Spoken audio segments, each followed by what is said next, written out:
Juana Siot Fachen es psicoterapeuta y una de las principales expertas europeas en los problemas que provoca el exceso de inteligencia. Lo digo rápido para que no me entiendas, ¿eh? Lo entiendo. Cuidado.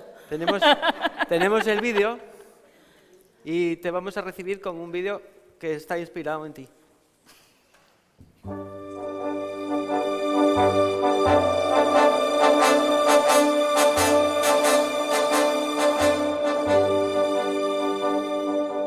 Non, rien de rien.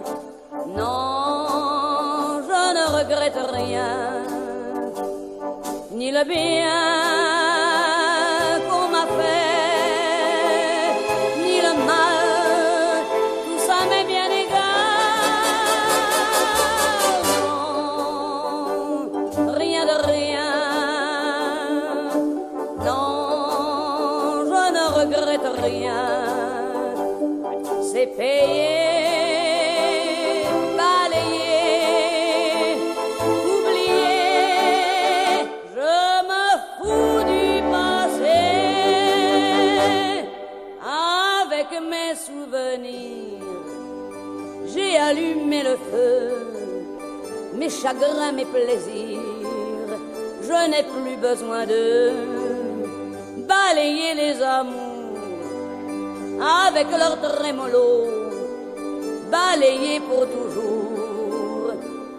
Je repars à zéro. Non. Bueno, esta canción que habla de los recuerdos, de deshacerse de algunos recuerdos del pasado, tiene mucho que ver con un trabajo que hace Juana en su país, cuando trabaja con adultos también y les ayuda a superar pues, todos esos problemas del pasado, ¿no? Valora mucho el uso de la meditación, aquí está saliendo como veis muchas veces. Su ponencia se llama Construir una imagen fuerte de uno mismo cuando se es superdotado y las claves para vivir. Y nos va a ayudar a acercarnos a esa perspectiva psicoeducativa de apoyo a los superdotados como Edith Piaf hacía en la canción. Todo un lujo y un placer tenerla entre nosotros. Un aplauso para Juana.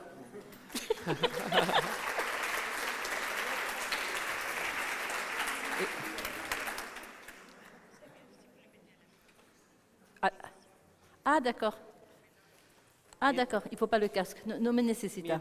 Para las preguntas solamente. Mientras se arregla con eso, os voy a recordar que quien no haya recogido su certificado, que pase por los mostradores que están allí y que se han encontrado unas gafas que también están en los mostradores buscando a su dueña.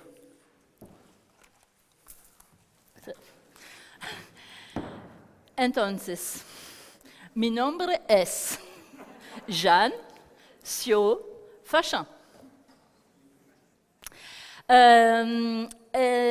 Estoy muy feliz de estar con vosotros aquí. Muchas gracias, María, de invitarme. Por invitarme. Me gustaría hablar español, pero no puedo. Pero puedo entenderlo, pero me falta mucho vocabulario para hablar. Entonces voy a hablar en francés, perdón, y espero que la traducción será confortable para vosotros. El problema es que mi amigo Gonzalo ha dicho todo. Y también Linda esta mañana. Entonces voy a pasear con vosotros. Alors maintenant, je vais parler en français, en fait. C'est ça? C'est bon pour vous là-bas? Bonjour. Alors, on m'a demandé de parler de l'image de soi et de comment construire une image de soi solide quand on est surdoué et comment on peut trouver les clés pour se sentir bien. Merci beaucoup à Gonzalo de ce qu'il nous a présenté, qui était très pertinent au niveau de la prise en charge. Et ce sont des prises en charge qui sont difficiles, mais qui sont aussi extrêmement réjouissantes. Ça va la traduction? Parce que les bascules sont à la fois subtiles et très intenses. Mais comme c'est la première fois que je parle ici avec vous, je ne rentrerai pas dans le détail de la prise en charge. Et merci de l'avoir fait. Alors, c'est ma seule tentative en espagnol. Donc, voilà, qui est un livre qui est sorti il y a à peu près 1 an et demi, peut-être, je ne sais pas bien. 3 años? Oh là là, el tiempo pasa muy rápidamente. Bon. Alors, attends, j'ai un problème. Me falta una, ¿por qué? Alors, non. Alors peut-être que certains d'entre vous, en tout cas pour ceux qui ont lu mon livre, savent que depuis longtemps, pour sortir des mythes et des représentations parfois tenaces, j'ai décidé, il y a 25 ans, d'appeler ces enfants-là, puis ces adultes-là, des zèbres.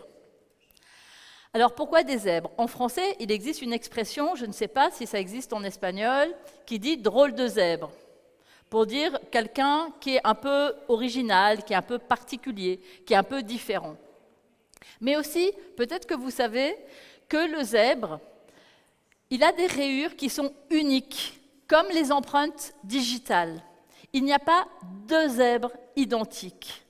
De la même façon, il n'y a pas 2 profils de personnalité de surdoués qui soient identiques. Autre chose, le zèbre, quand il court vite, ses rayures font un effet stromboscopique. On ne le voit plus passer. Autre chose, le zèbre ne peut pas vivre seul. Le zèbre est obligé de vivre avec les autres et il a besoin du lien et du lien affectif avec sa tribu.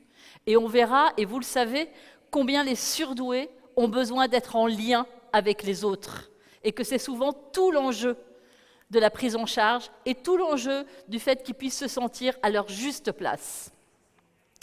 Et puis je terminerai encore sur un point important pour le zèbre, le vrai zèbre dans la savane, c'est que c'est le seul équidé, ça va équidé,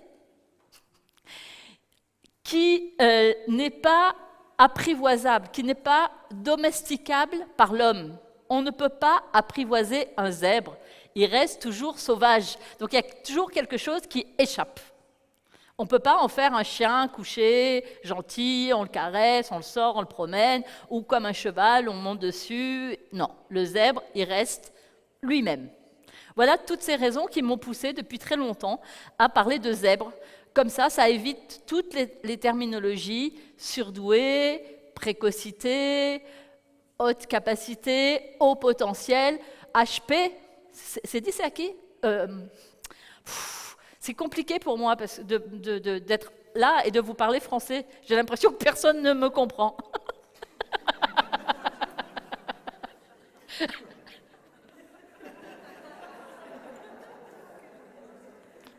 C'est très étrange. On dit haut potentiel ici? Oui, c'est dit, c'est. Ah oui, capacité. En français, on dit haut potentiel, HP. Et moi, je préfère Harry Potter. Parce que Harry Potter, c'est un petit garçon qui arrive. Qui a lu Harry Potter? Vous n'avez pas lu Harry Potter? Si. Ah, quand même. Alors c'est formidable, ceux qui n'ont pas lu Harry Potter, parce que pour comprendre les enfants différents, tous les enfants différents, quels qu'ils soient, il faut lire Harry Potter.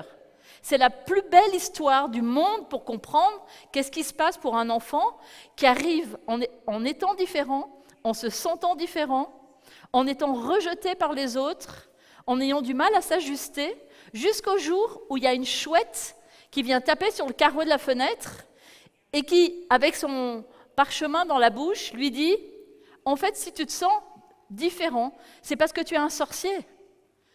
Et c'est normal que tu te sens différent.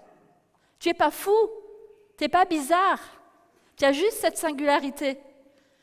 Mais comme tous les enfants du monde, il faut aussi que tu ailles à l'école avec d'autres sorciers pour pouvoir t'identifier aux autres, avoir des amis et rencontrer des personnes qui vont t'aider à exprimer ce que tu es pour que tu puisses être bien pour toute ta vie. Exprimer ton potentiel. Faire quelque chose de ton potentiel. J'aime beaucoup, il faut lire Harry Potter. Gonzalo. Cuidado. Donc des drôles de zèbres. Donc je vous le disais, des mythes et des représentations tenaces, c'est-à-dire avec cette idée que l'enfant surdoué va être le premier de classe, celui qui aura toujours la bonne réponse, et évidemment les premiers malentendus, parce qu'on entend beaucoup de choses à l'école, toi le surdoué, tu dois bien savoir, puisque tu es surdoué, c'est toi qui as la réponse, à toi je ne t'interroge pas parce que de toute façon tu sais toujours tout, donc ça n'a aucun intérêt de t'interroger, etc., etc., qui sont des choses qui sont très violentes et qui sont une forme de maltraitance psychologique pour ces enfants-là qui ont envie et besoin de s'exprimer, d'être ce qu'ils sont, de participer, et ils sont ce qu'ils sont. Alors, on pourrait passer vers un modèle de fonctionnement, c'est-à-dire être dans ce croisement entre, bien sûr, ces grandes capacités cognitives, cette puissance intellectuelle, cette rapidité, ce que j'ai appelé la pensée en arborescence, cette pensée qui se déploie, qui fait des liens associatifs. J'ai bien aimé les images que tu montrais tout à l'heure. Et bien sûr, ce dernier domaine qui est l'hypersensibilité et l'empathie, dont on a beaucoup entendu parler aujourd'hui, et tant mieux, bien sûr. Mais je vais y revenir sur tout ça. Et j'aime beaucoup cette terminologie américaine qui parle de Intense Word Syndrome, c'est-à-dire une intensité qui est à la fois du côté du cognitif et de la puissance et de la rapidité de la pensée, mais aussi du côté de l'affectif et de l'émotionnel, avec quelquefois des vagues très fortes et qui débordent et qui emportent. Et toutes les techniques et toutes les approches de régulation émotionnelle qu'il est vraiment nécessaire de pouvoir mettre en place pour ces enfants-là, et qui est la raison pour laquelle, pour ceux qui le savent, je me suis personnellement intéressée à la mindfulness et que j'ai introduit la mindfulness dans toutes mes prises en charge, que ce soit d'ailleurs avec ces enfants, ces adolescents ou ces adultes-là, et avec tous les autres. C'est souvent ma première prescription quand je rencontre un enfant, un adolescent ou un adulte surdoué, de lui dire d'abord, faites un programme mindfulness avec moi, avec quelqu'un d'autre, peu importe, et après on se revoit. Et souvent, je ne les revois pas. Alors, il ne faut pas avoir besoin de patients et de clients, mais c'est incroyable la puissance de la méditation, de la mindfulness, de cette forme de méditation, pour effectivement permettre à ces personnalités-là de dégager un espace à l'intérieur d'eux-mêmes, un peu comme une clairière, vous savez, dans une forêt où on peut s'asseoir sur un rondin de bois au soleil. La forêt est toujours là, mais elle est un peu plus loin. Et être dans cette clairière, ça permet d'avoir une nouvelle liberté, une liberté de choisir, une liberté d'emprunter les chemins qui nous conviennent vraiment, plutôt que d'être en permanence en pilotage automatique, dans la réactivité émotionnelle, dans la réactivité cognitive, et de fonctionner sans jamais être pilote à bord de sa propre vie.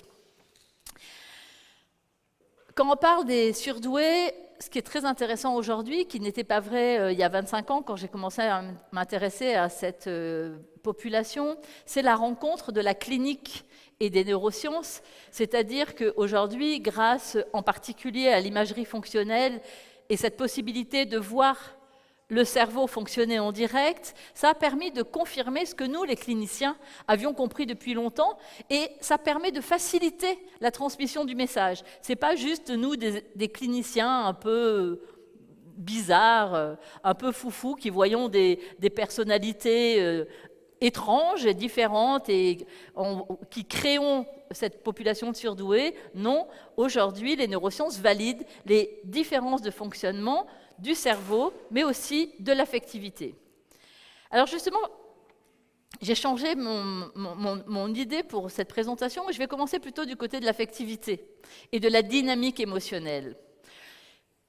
Je ne vais pas tout vous raconter, parce que je n'aurai jamais le temps dans cette intervention, mais j'ai choisi de sélectionner 3 points qui me semblent parmi les plus importants, mais que vous connaissez, que vous avez déjà entendu. Linda en a parlé, Anna en a parlé, Gonzalo en a parlé aussi. Qui sont ces 3 points? Qui sont d'abord l'hyperesthésie. L'hyperesthésie, qu'est-ce que c'est? L'hyperesthésie, c'est la capacité de ressentir le monde avec les 5 sens qui est particulièrement élevée. Donc c'est une sensibilité exacerbée de l'ensemble des 5 sens. Un surdoué, il voit ce que les autres ne voient pas. Vous savez tous qu'on a une vision centrale, on se croirait dans un avion. Les sorties ici, ici. Non, c'est pas ça. Donc on a une vision centrale qui est claire, et on a une vision périphérique. Ok? Quand on est normaux pensants, on a une vision périphérique à peu près jusqu'ici. On peut faire un test très facilement. C'est pas la peine de passer des grands bilans, des tests de QI, des tests de personnalité. Je vais vous faire un petit test, là, comme ça. Vous pouvez tous tester parce que vous aurez tous envie de voir vous-même comment vous voyez vos mains. Donc, les normaux pensants, pardon pour l'expression, mais vous comprenez ce que je veux dire, voient jusqu'ici à peu près les mains. Ok? On regarde droit et on voit ses mains. Moi, je vois mes mains là. Les surdoués, ils voient leurs mains ici.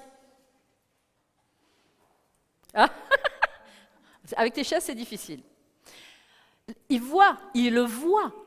Moi, je sens bien que j'ai mes mains là, parce que j'ai une conscience proprioceptive de mon corps, heureusement, et je sens que mes mains sont là, mais je ne les vois pas, ici. Un peu. Enfin, bon. Et ce qui fait souvent dire, d'ailleurs, aux parents, comme aux professeurs, on a l'impression qu'il a les yeux derrière la tête. C'est vrai. De la même façon, les surdoués, ils perçoivent des sons beaucoup plus infimes que énormément d'autres personnes. C'est-à-dire qu'à la fois, ils vont être dans la conversation, mais en même temps, ils vont entendre les pompiers qui passent dans la rue, les sirènes ailleurs, le chant des oiseaux, le copain à côté qui discute, les parents dans la cuisine qui sont en train de s'engueuler et il a peur que peut-être ils vont divorcer. D'ailleurs, il a entendu que son copain Julien, ses parents ont divorcé. Oh là là, mais moi, j'aimerais pas que ça m'arrive, etc., etc. En même temps, il entend la conversation de sa sœur avec son petit copain dans sa chambre et à table, si la sœur l'embête, il lui dira oui, et toi, Mario, ça va? Il aura une arme fatale pour venir embêter sa sœur. En tout cas, ils entendent à la fois sur des niveaux auditifs très, très faibles, et puis aussi, ils peuvent traiter plusieurs sources auditives simultanément. C'est-à-dire qu'au niveau cognitif, ils peuvent traiter plusieurs sources cognitives simultanément. Et puis il y a quelque chose pour les parents, même pour les professionnels, vous avez rencontré, vous savez, le nombre d'étiquettes qui grattent dans le dos qu'on a coupé aux enfants. Parce qu'il y a aussi une très forte sensibilité au niveau du toucher et aussi au niveau de l'odorat. Et ça, c'est quelque chose qu'on connaît moins bien. C'est-à-dire que les surdoués, ils gardent l'odorat comme une source d'information pour traiter les informations qui proviennent de l'environnement. Et par exemple, en classe, ils vont dire à un copain « Tiens, toi, tu es allé dormir chez Julien, je sens son odeur sur toi. » Ou ils vont dire « Tiens, il y a mon parrain qui est venu à la maison parce que j'ai senti son odeur dans l'ascenseur. » Alors, attention. Donc, cette hyperesthésie les conduit à être en permanence branchés comme ça sur le monde, d'autant plus, comme l'a rappelé Gonzalo, la réactivité émotionnelle est importante.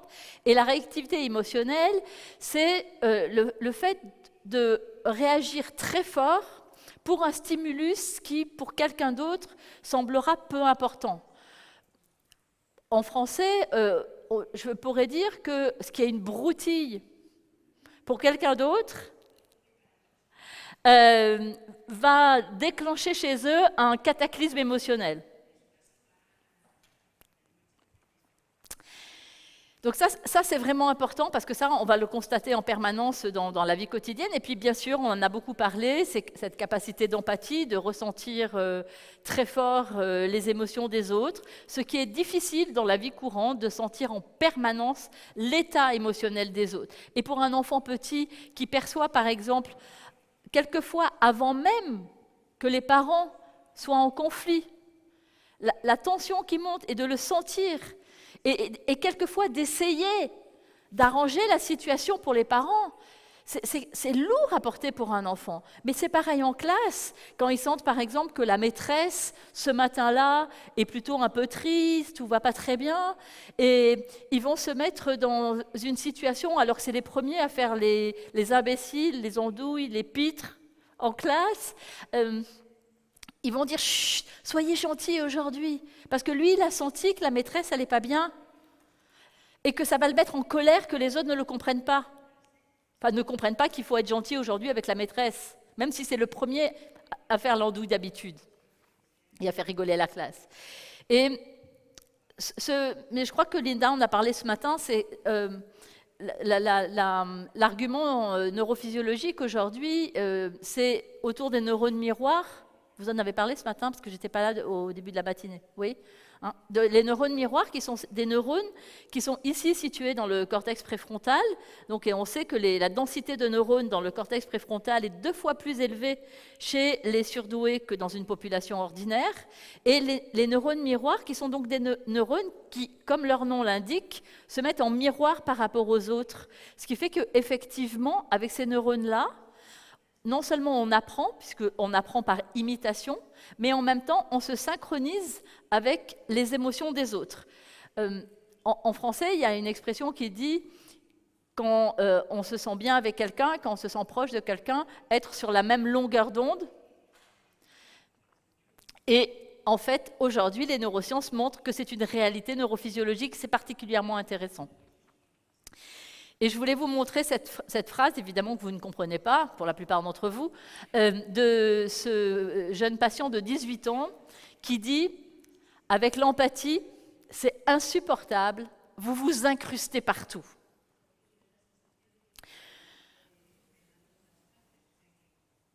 Vous dire aussi un mot de cette notion d'ascenseur émotionnel, c'est-à-dire les émotions qui montent et qui descendent extrêmement vite. D'une façon générale, on a des émotions, bien sûr, qui fluctuent autour le long d'une ligne de base, sauf quand on a vraiment un trouble bipolaire, par exemple, où on va être dans le creux pendant de longues semaines, ou plutôt de longs mois, et ensuite plutôt euphorique, idem, pendant de longues semaines, ou plutôt de longs mois. Mais les surdoués, dans une même journée, dans une même heure, quelquefois dans 5 minutes, 3 minutes, ils vont avoir des pics comme ça de « Waouh, je suis le plus fort du monde, je peux tout faire », une sensation de puissance parce qu'ils sont en connexion avec leur grande capacité, leur grande créativité, leur talent, toutes leurs possibilités. Et il suffit d'une feuille qui tombe, qui connecte, avec cette association rapide, et l'instant d'après, ils sont complètement en bas, dans le gouffre du désespoir, exactement comme ils étaient montés vite. Et ça monte et ça descend. Et c'est pour ça que toutes les pratiques de régulation émotionnelle sont particulièrement importantes, et qu'il faut aussi entraîner les surdoués à repérer dans leur corps ce qu'il en est des émotions, pour justement pouvoir sentir, et quand ça monte, et quand ça descend, et devenir leur propre laboratoire d'autorégulation. Alors maintenant, cette fois-ci, c'est en anglais, parce qu'il n'y a pas de raison, mais j'aime beaucoup ce poème de Perlebuck. Donc, vous l'avez en anglais, je vais le lire en français, et vous allez avoir la traduction en espagnol. Un effleurement est un coup, un son est un bruit, un malheur est une tragédie, une joie est une extase, un ami est un amoureux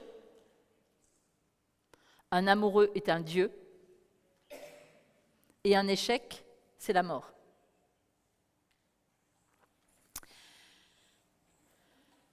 Et puis on en a aussi parlé, ou plus précisément Gonzalo en a parlé, et bien sûr, puisqu'il a pris dans mon livre, je suis d'accord, des valeurs non négociables, des valeurs centrales autour de la justice.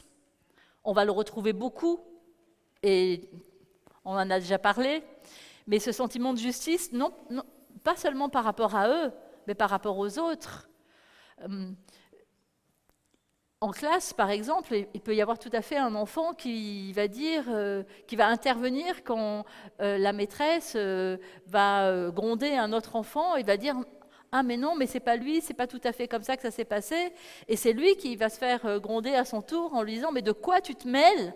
C'est pas ton problème, c'est pas ton histoire. Et lui, il va dire encore quelque chose, il va renchérir. Parce que c'est pas juste, et c'est comme ça, il peut pas faire autrement. C'est pas pour être insolent, c'est pas pour être impertinent. C'est simplement que pour lui, c'est essentiel que ça soit équitable, que ça soit juste. On va trouver la justice, on va trouver l'absolu, on va trouver la confiance. Et c'est pour ça que le lien thérapeutique aussi avec le psy est vraiment quelque chose de majeur. Ces enfants ont besoin de la confiance pour fonctionner. Et quand ça marche pas avec un psy, et je peux le dire tranquillement parce que je suis en Espagne, donc je connais personne. Quand ça ne marche pas avec un psy, il faut écouter l'enfant. Il faut arrêter avec cette histoire que je te traîne chez le psy et c'est toi, et le psy il est formidable. Non, le psy il est peut-être nul. Et c'est l'enfant qui le sent. L'enfant il le sent dans son ventre, il sent le psy qui va le comprendre, il sent le psy qui va être en empathie sincère, authentique. Et c'est ça qui fait toute la différence. Après les techniques, je pourrais presque dire on s'en fiche.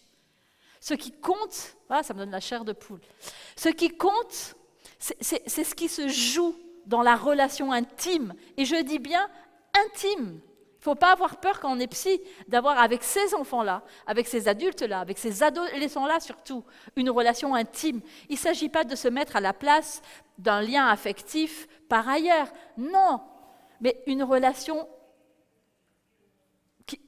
du cœur.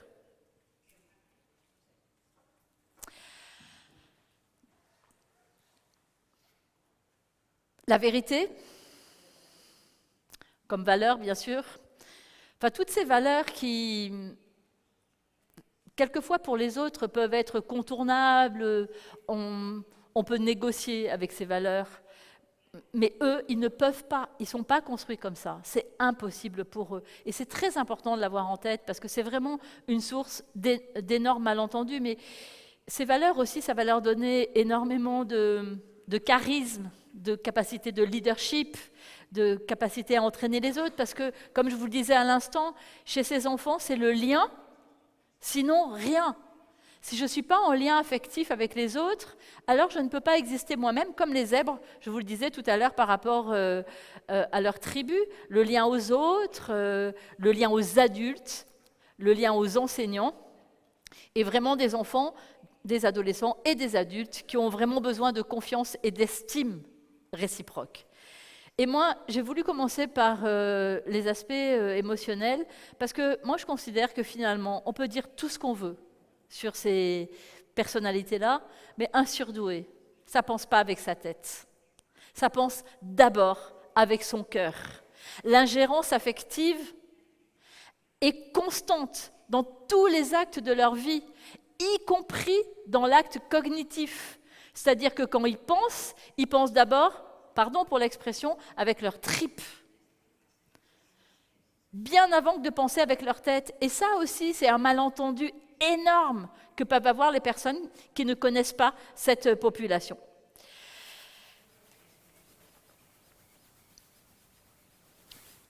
Oui, je voudrais vous dire aussi juste un mot sur le fait que, contrairement à ce que, une fois encore, on pourrait penser d'eux, un surdoué ne prend jamais la grosse tête. Parce que quand vous êtes très lucide sur le fonctionnement du monde, sur le fonctionnement des autres, quand vous repérez les failles ou les limites des personnes autour de vous, c'est d'abord vos propres failles et vos propres limites que vous ressentez. Si un jour, vous rencontrez un enfant surdoué, un adulte surdoué qui a la grosse tête, vous savez tout de suite que c'est un enfant ou un adulte qui souffre, un enfant ou un adulte qui a peur, un enfant ou un adulte qui s'est mis comme ça, une espèce de protection tout autour, et comme le hérisson, au milieu. Il est vulnérable. Merci.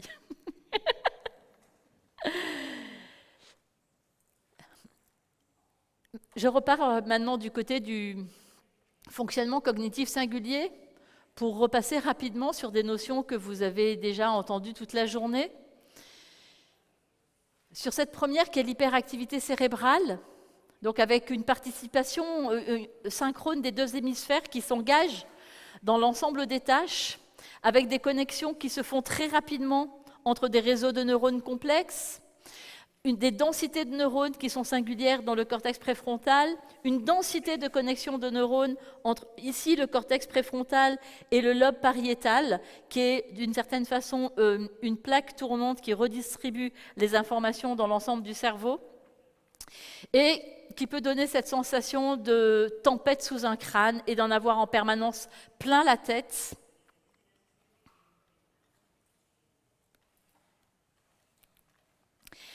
Et voilà ce que me disait un jeune patient. C'est tellement intense dans mon crâne que j'ai parfois l'impression que je suis en surchauffe et que quelque chose va lâcher. J'ai l'impression que je peux tomber dans un coma de cerveau. Et ça me fait peur. Alors j'essaie de me forcer à ne pas penser, mais je n'y arrive pas. C'est comme si j'étais prisonnier de mon cerveau. Combien de patients demandent en consultation le bouton « Stop » ? Comment arrêter cette infernale machine à penser ? Comment m'arrêter de penser ? J'ai même entendu, je ne sais pas si les professionnels qui sont là l'ont déjà entendu aussi, est-ce que vous ne pourriez pas me lobotomiser pour que ça s'arrête ? L'autre particularité, c'est la vitesse de transmission, c'est-à-dire déjà une vitesse de transmission entre les informations qui sont captées dans l'environnement et le traitement par le système nerveux central, ça va beaucoup plus vite, 2 fois plus vite entre, pardon pour ces normes, mais entre quelqu'un qui aurait un QI de 140 et quelqu'un qui aurait un QI de 100, mais aussi à l'intérieur du cerveau, les informations circulent beaucoup plus rapidement, et donc il y a cette ébullition qui est constante.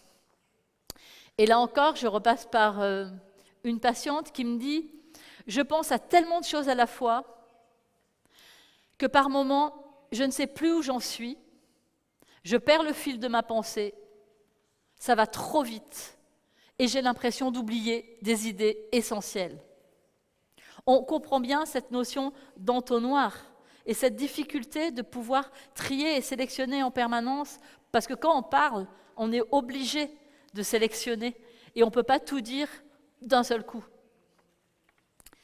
Et puis, Gonzalo en a parlé aussi il y a un instant, c'est cette notion très importante de déficit d'inhibition latente. Et ça, qu'est-ce que ça veut dire ?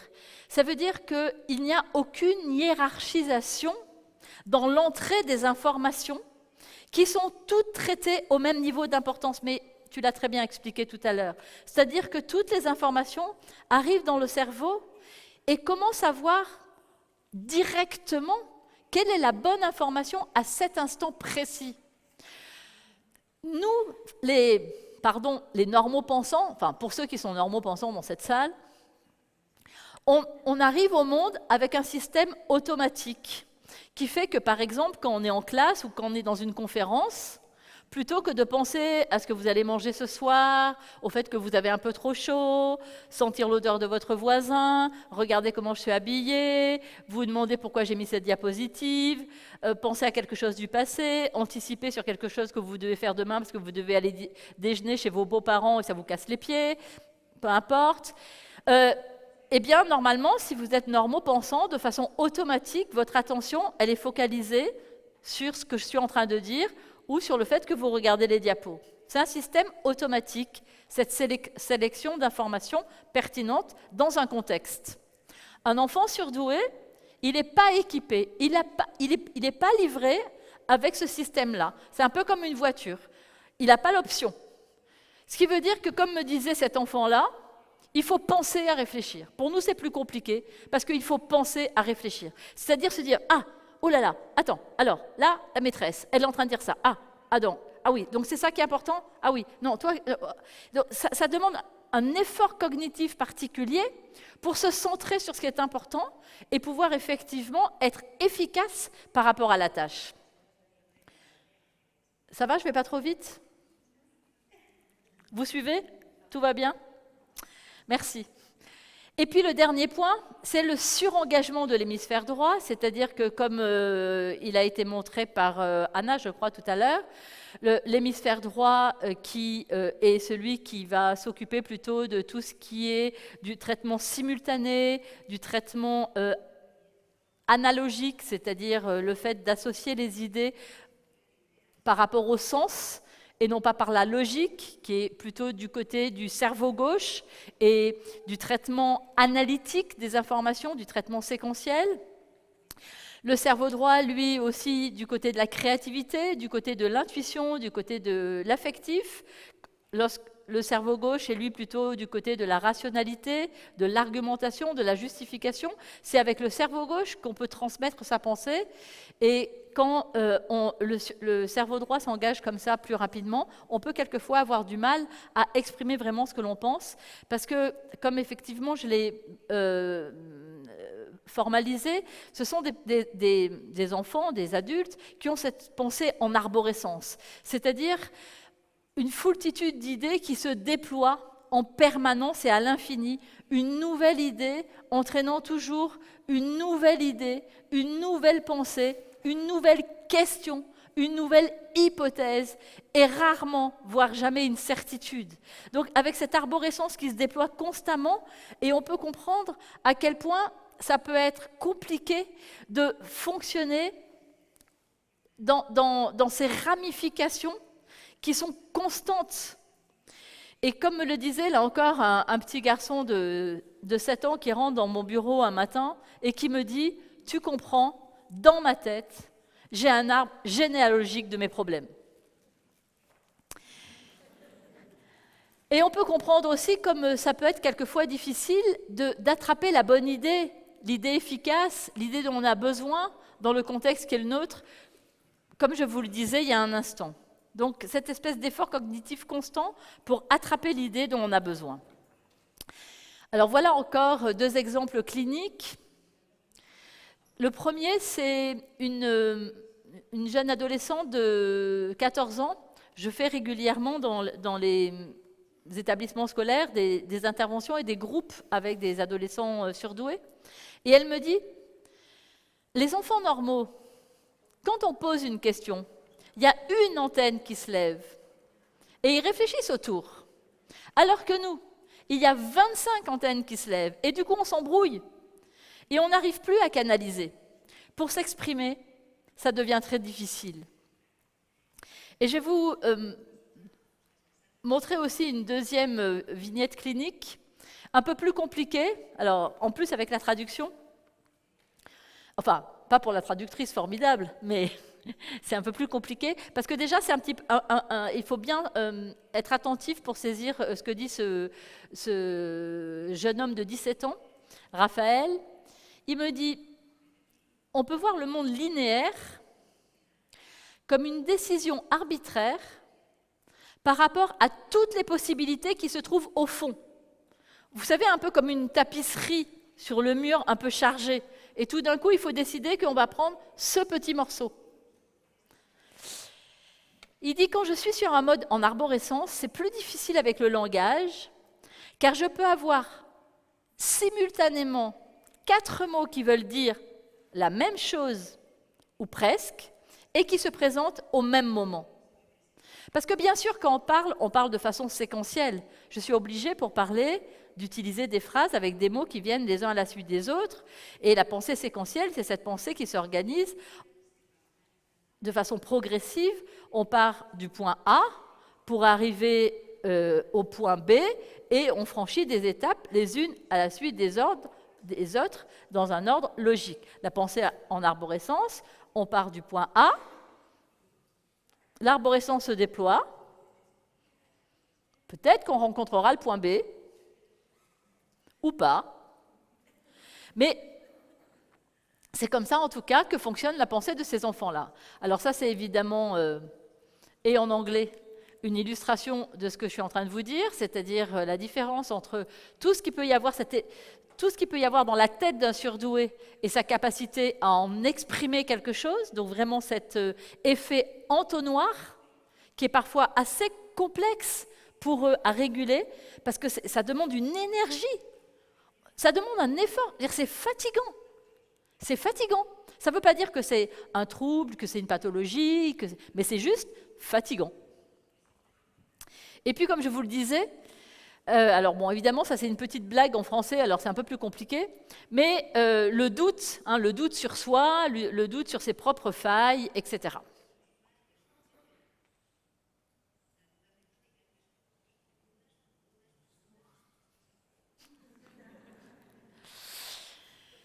Et puis, bien sûr, dans cette arborescence, les émotions qui se tissent en permanence avec la pensée. Donc, la pensée se déploie et l'écho émotionnel s'intrique. Donc, c'est des personnalités qui ont une pensée qui vibre au moindre murmure du monde, qui sont en permanence en écho et en résonance sur le monde. Alors tout ça, ça donne aussi beaucoup de créativité, bien évidemment, et c'est formidable. Aussi beaucoup de pensées divergentes, de sortir de la routine et surtout de sortir du cadre. Bien sûr, ce besoin de créativité ne trouve pas toujours un écho dans l'univers scolaire. Et ce qui est très intéressant, c'est que ces personnalités surdouées sont aussi créatives qu'elles peuvent être dans un état de concentration intense. C'est ce que ce psychologue hongro-américain Mihaly Csikszentmihalyi a formalisé sous ce terme de flow, c'est-à-dire en français expérience optimale, cet état de jubilation intense, vous savez, quand vous êtes à fond sur une tâche et que vous n'entendez plus rien, que plus rien ne peut arriver, que vous vous sentez au maximum de vos possibilités, que toutes les conditions sont réunies parce qu'effectivement, il y a une bonne adéquation entre le niveau de complexité de la tâche et votre niveau de compétence. C'est-à-dire que pour que le flow puisse se déclencher, il faut effectivement qu'il y ait une corrélation qui existe entre ces deux axes, le niveau de compétence que l'on a et le niveau de complexité de la tâche. Parce que si la tâche est trop difficile et que le niveau de compétence, la tâche elle est là, et le niveau de compétence est faible, à ce moment-là, ça va générer beaucoup de frustration, ça peut générer de la colère, ça peut même générer pour des enfants, par exemple, en difficulté scolaire, des formes d'agressivité. À l'inverse, si le niveau de complexité est très faible et que votre niveau de compétence est élevé, à ce moment-là, ça va générer de l'ennui et quelquefois du décrochage. Donc cette arborescence qui se tisse et qui s'intrigue constamment, mais qui va aussi donner la fulgurance, la précognition, et bien sûr l'intuition. Et l'intuition, ce n'est pas quelque chose d'un peu bizarre.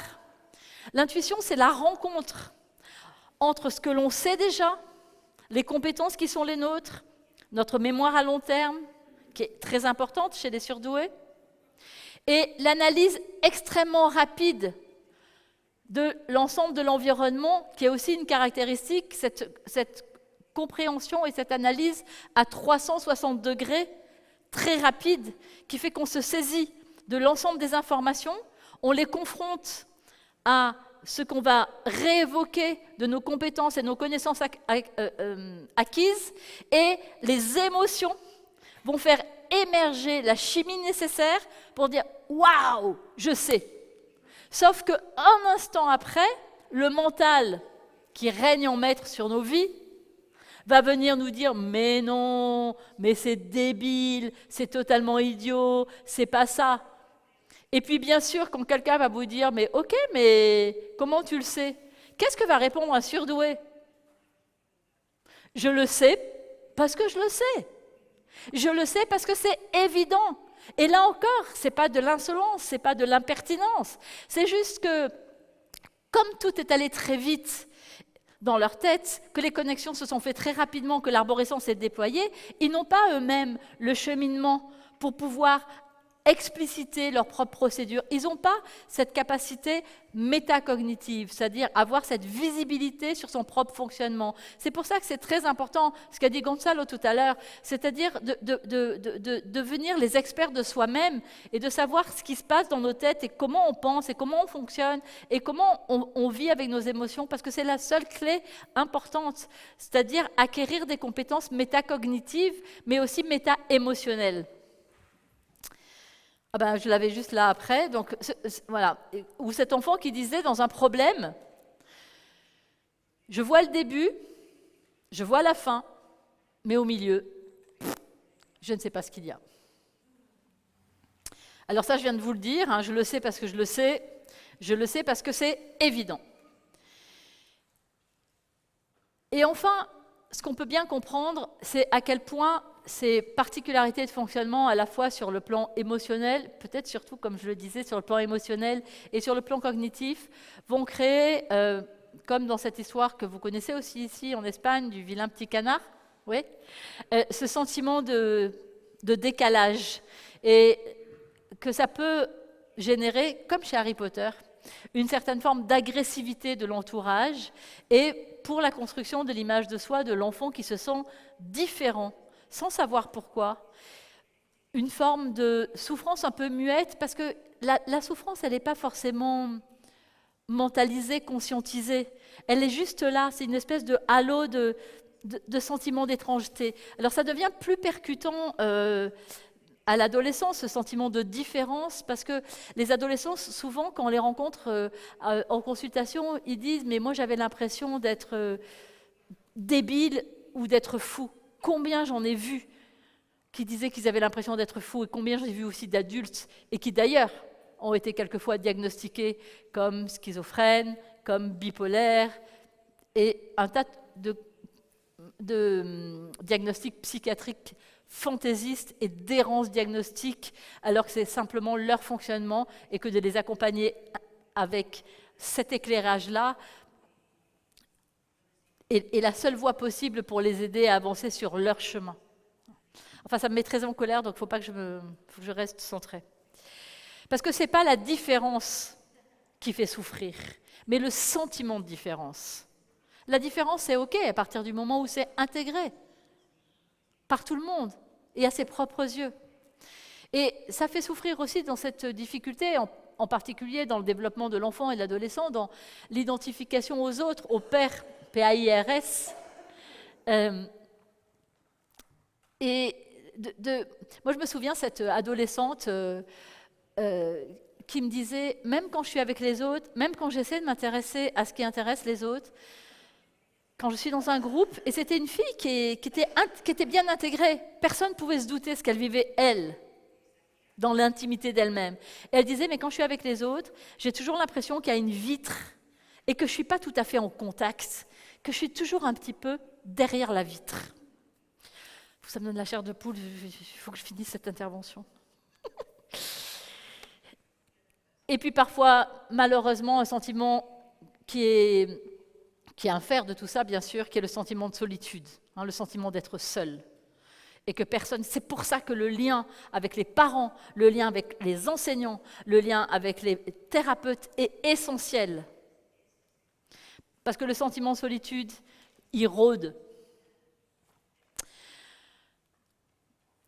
On est dans une société où, effectivement, il faut que tout le monde fonctionne à peu près pareil, et que si vous fonctionnez différemment, on va essayer de faire en sorte que vous rentriez dans le moule, dans le cadre, ce qui va compliquer considérablement la construction de l'image de soi, parce qu'on ne peut pas zapper, hein, il faut qu'on grandisse tel que l'on est, et que bien sûr, la confiance en soi se construit D'abord, peut-être surtout, en tout cas aussi, dans le regard des autres. Et que, comme le disait Linda, je crois, tout à l'heure, quand vous êtes toujours considéré comme trop sensible, trop excessif, trop entier, trop rapide, trop lent, trop absorbé, trop dispersé, enfin bref, toujours trop quelque chose, waouh! C'est quand même particulièrement difficile de pouvoir se réaligner sur mais qui je suis moi au fond de moi. Et sur le terrain scolaire, il y a une relation très importante entre accomplissement et estime de soi. Parce que le surdoué, il a beaucoup de croyances négatives sur ses propres capacités et sur ses propres compétences. Parce que comme il n'arrive pas à utiliser efficacement son intelligence, sa forme d'intelligence et sa sensibilité dans la vie et en particulier à l'école, qu'est-ce qu'il va penser cet enfant? Qu'est-ce qu'il va en conclure? Il va en conclure « je ne suis pas capable », voire « je suis nul ». Et on comprend combien ça attaque l'image de soi.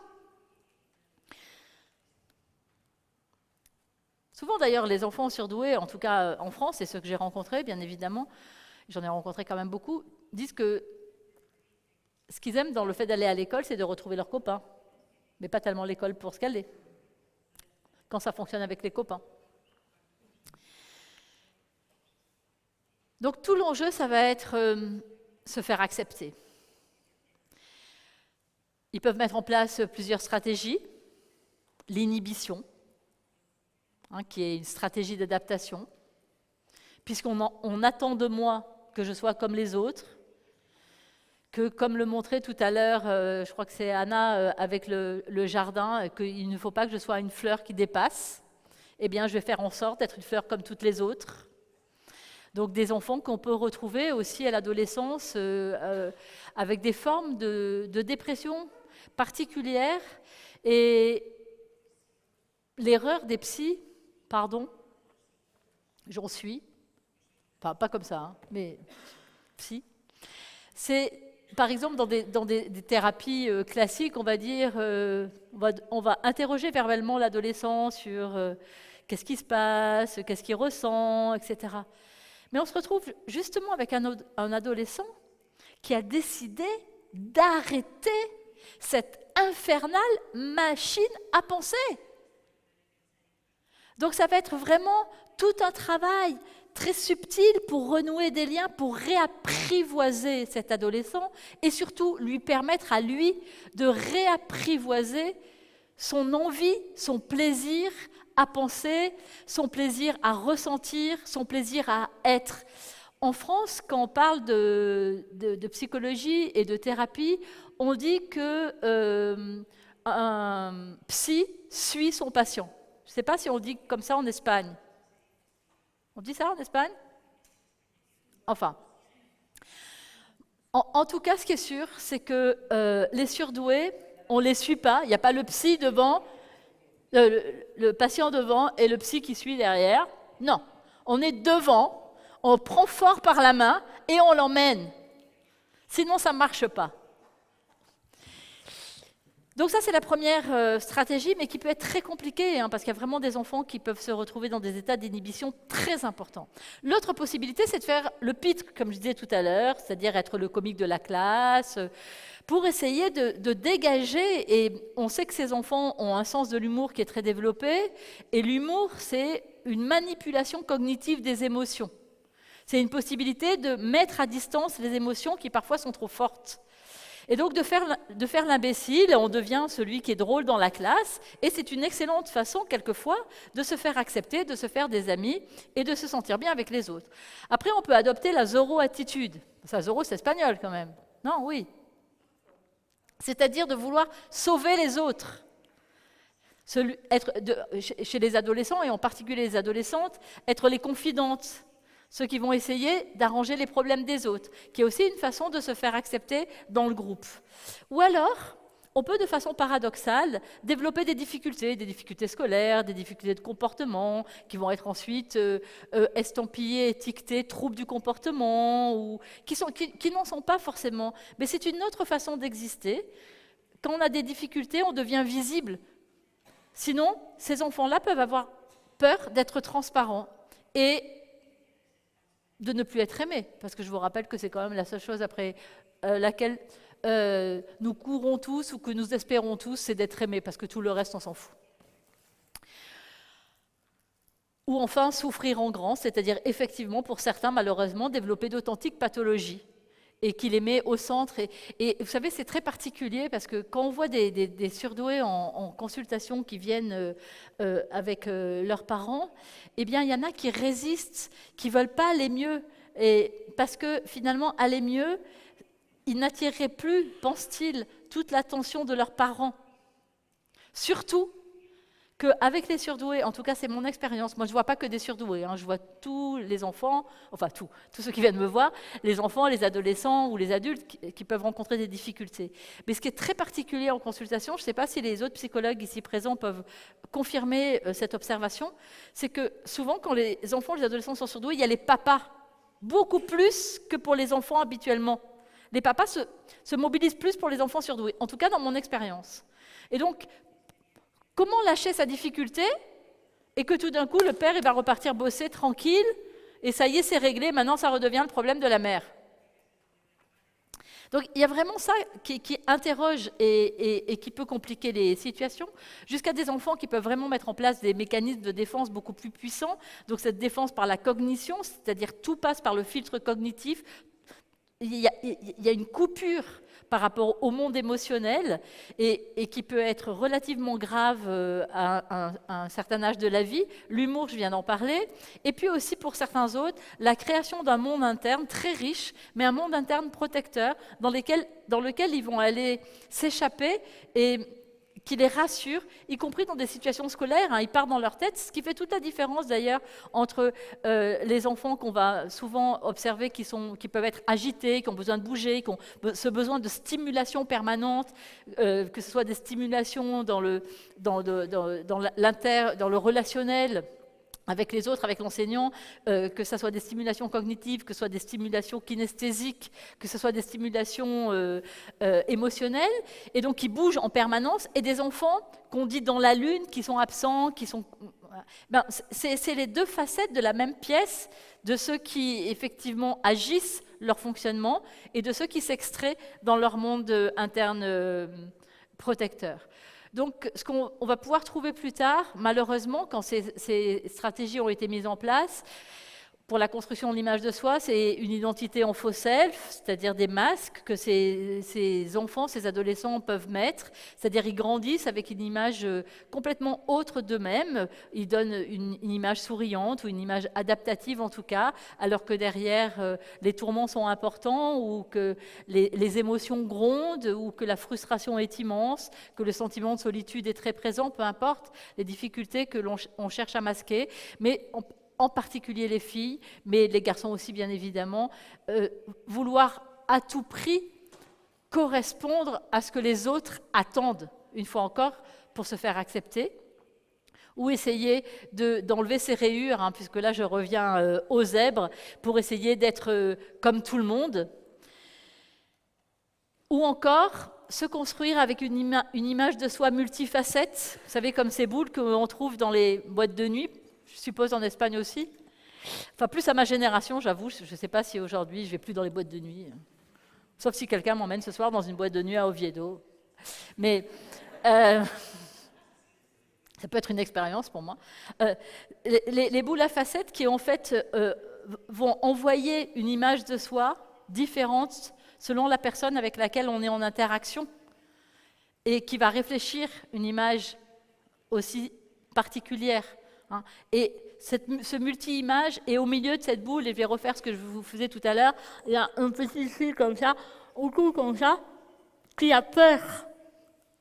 C'est-à-dire une personne qui est recroquevillée, qui a peur, et qui a mis toutes ces facettes-là pour faire semblant de briller de multiples façons, alors qu'il y a quelque chose qui n'est pas du tout construit à l'intérieur d'elle-même. Donc des enfants qui peuvent avoir une image de soi fragile.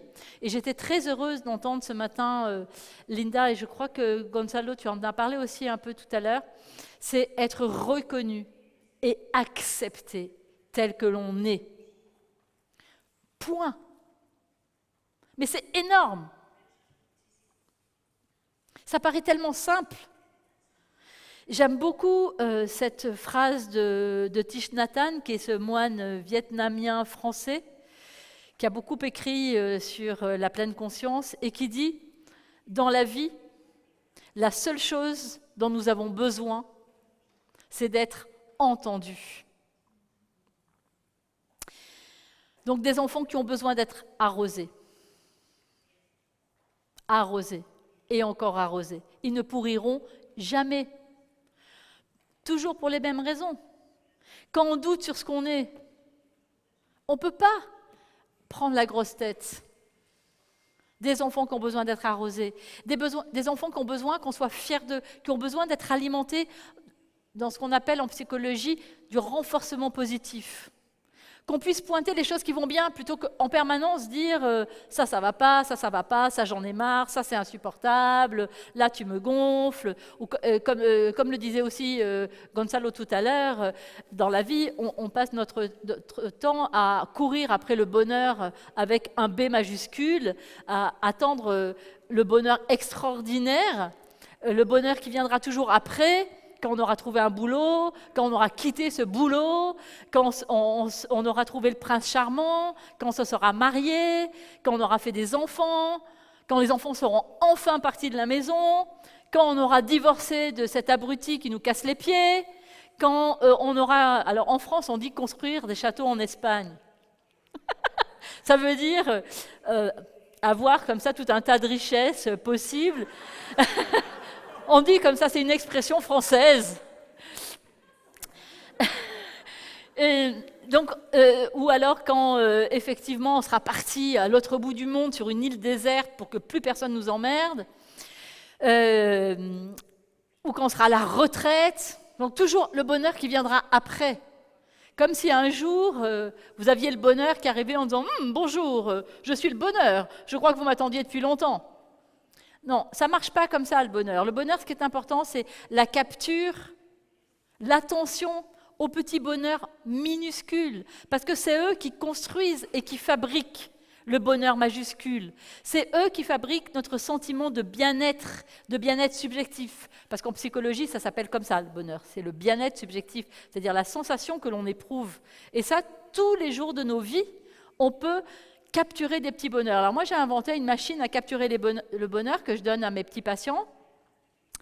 Et c'est un petit compteur comme ça, et leur mission, s'ils l'acceptent, c'est que chaque fois qu'ils vivent une petite chose, ils sortent pour une activité en plein air et il ne pleut pas, c'est-à-dire on n'est pas au Oviedo, vous voyez ce que je veux dire,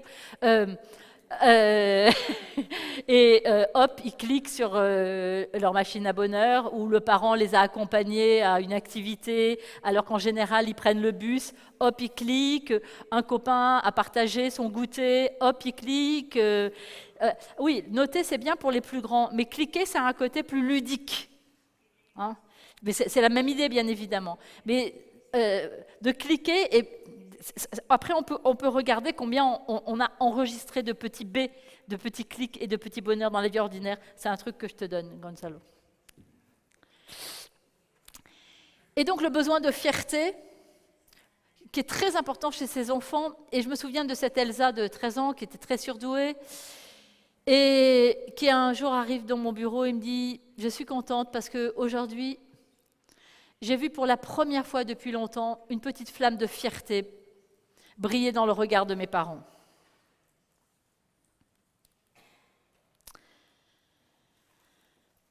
Donc vous comprendrez bien que l'estime de soi est l'ingrédient actif du développement du surdoué, que c'est le socle sur lequel il peut s'appuyer pour garder cette structure interne stable, et que c'est la base essentielle de l'accompagnement, alimenter l'estime de soi. et qu'il est essentiel de se placer dans ce temps de la bienveillance, bénévolence, vouloir du bien. Vouloir profondément, une fois encore, entendre, comprendre, reconnaître les besoins de ces enfants-là. De quoi as-tu besoin? Comment je peux être là, vraiment là pour toi? Il faut savoir aussi, si on repasse du côté des neurosciences, que la bienveillance, il y a des études magnifiques qui montrent que la bienveillance répare le cerveau. Donc vous savez que notre cerveau est plastique. Eh bien la bienveillance, ça permet de tracer de nouvelles voies neuronales et que notre cerveau devient différent parce que la bienveillance a agi. Donc comment transformer cette force qu'on pourrait considérer comme fragile en force de vie? Vous connaissez ça? Hein? Vous savez comment ça s'appelle en japonais? Ça s'appelle Kinsukuru. Non, il faut que je lise quand même. Kinsukuri. Je n'ai pas l'accent japonais, hein, pardon.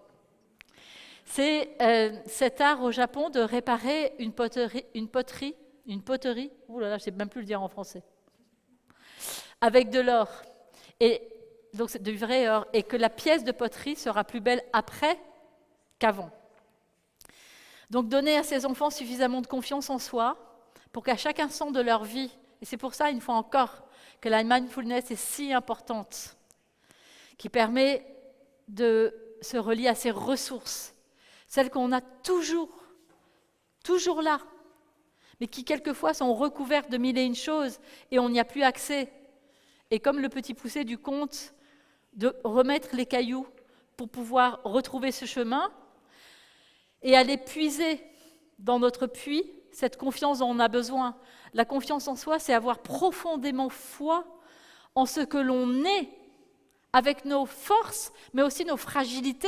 Il ne s'agit pas de dire « je suis le plus fort ». La confiance en soi, c'est cette capacité à s'accepter aussi soi-même profondément avec tout ce que l'on est, mais aussi cette confiance que l'on peut avoir dans les autres et dans la vie en général. C'est-à-dire qu'on peut s'appuyer sur la vie.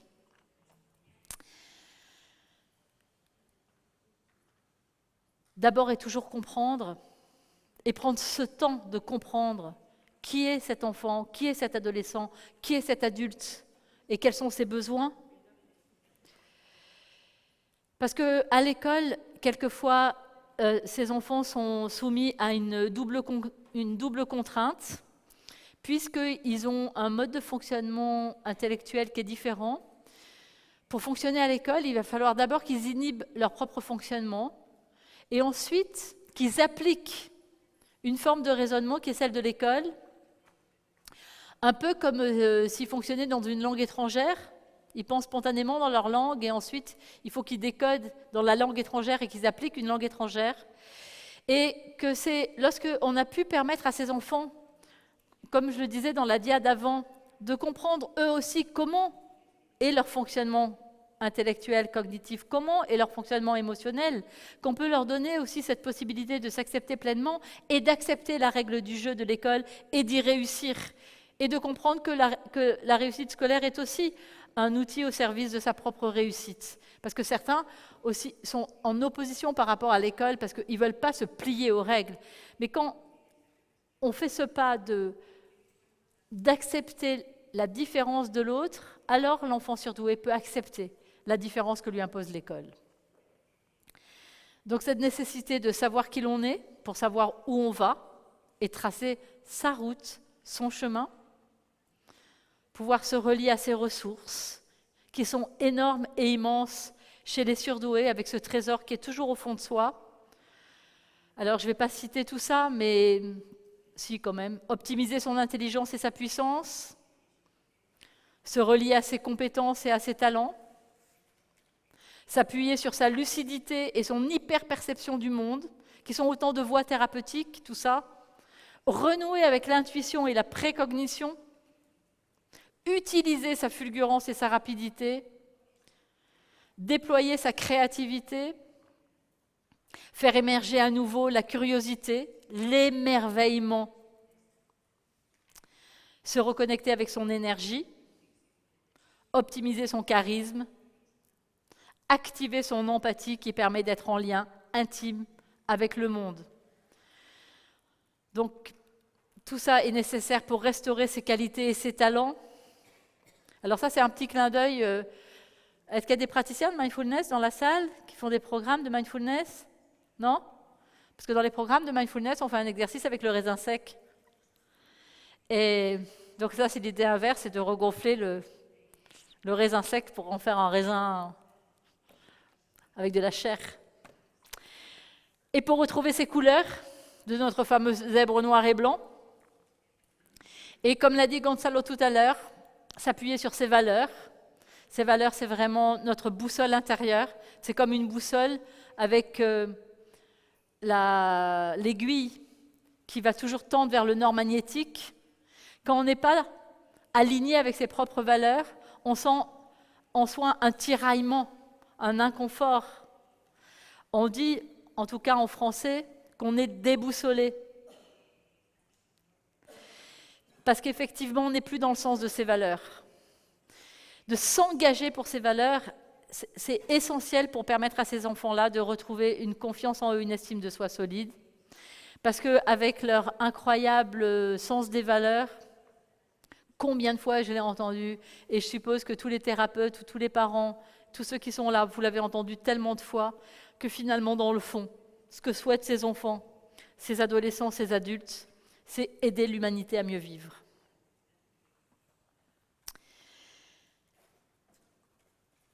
Être qui on est profondément, pour vivre la vie dans laquelle on se sent bien, et se souvenir aussi, bien sûr, qu'être adulte, c'est prendre par la main l'enfant qu'on a été. Et je voudrais vous citer dans les quelques petites minutes qui me restent cette phrase de Oscar Wilde que j'aime beaucoup. La sagesse suprême, c'est d'avoir des rêves suffisamment grands pour ne pas les perdre de vue lorsqu'on les poursuit.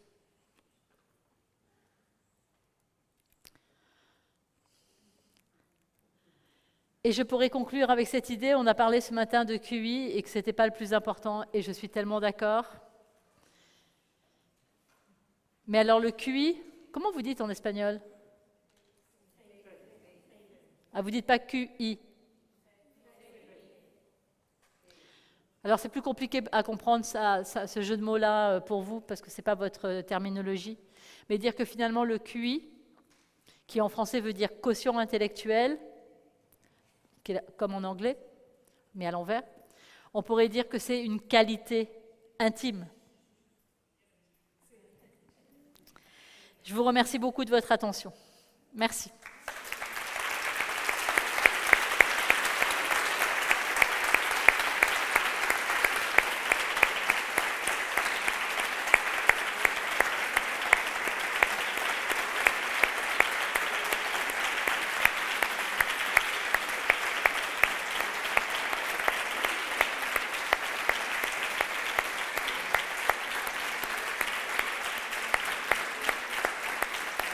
C'est maintenant.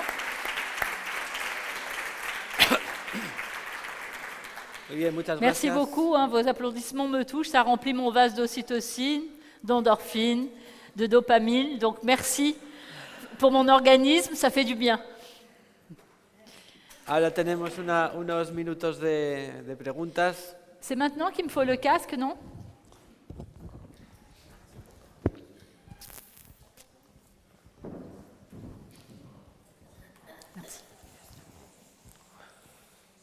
Hola, buenas tardes. Attendez. Espera. Ça va. Hola, buenas tardes. Oui.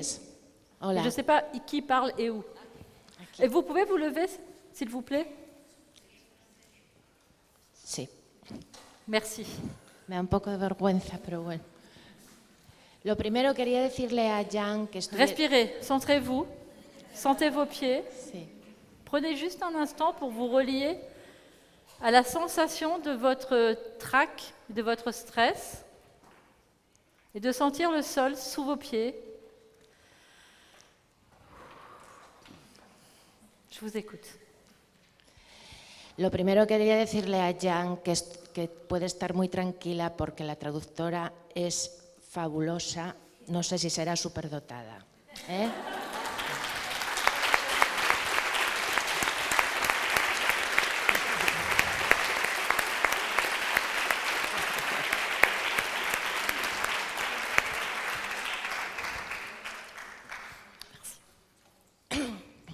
Y lo segundo, que yo, todo lo que oí en este congreso, es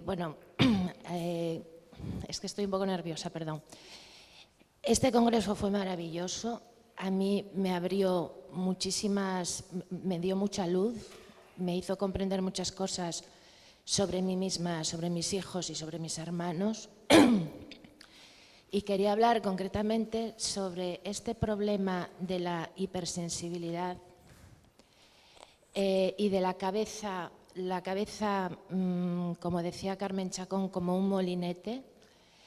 Eso parece una tontería, pero trae muchos problemas de adaptación en la vida. Porque, por ejemplo, si tú tienes 16 años y la cabeza no te para de funcionar y te funciona más a partir de las 12 de la noche, y a la 1 de la mañana te levantas a escribir cuando tienes que levantarte a las 7 de la mañana para ir a clase y estás escribiendo desde la 1 de la mañana hasta las 5, me explico, ¿no? A las 5 te duermes y a las 7 te levanta tu madre, pues eso te produce una inadaptación con respecto a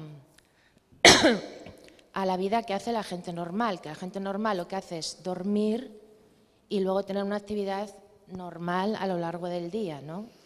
Esa cabeza que no para a mí me provocó mucho sufrimiento a lo largo de mi vida y me lo sigue provocando porque me produce, me cuesta trabajo adaptarme a la vida normal, porque además es por la noche cuando la cabeza me explota, ¿no?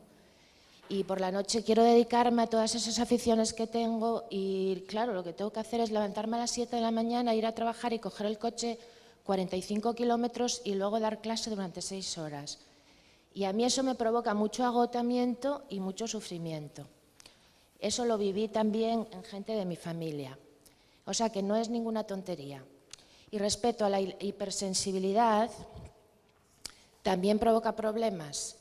Porque cuando eres adolescente y tienes un grupo de amigas y hay una chica que se acopla al grupo y tú estás viendo que es una auténtica cabrona, perdón, y lo ves antes que nadie y a las demás les cuesta 2 meses darse cuenta de ello y tú estás incómoda en ese grupo porque esa persona sabes que quiere perjudicar de alguna manera al grupo o a alguien del grupo, pues esas cosas también te hacen sufrir mucho.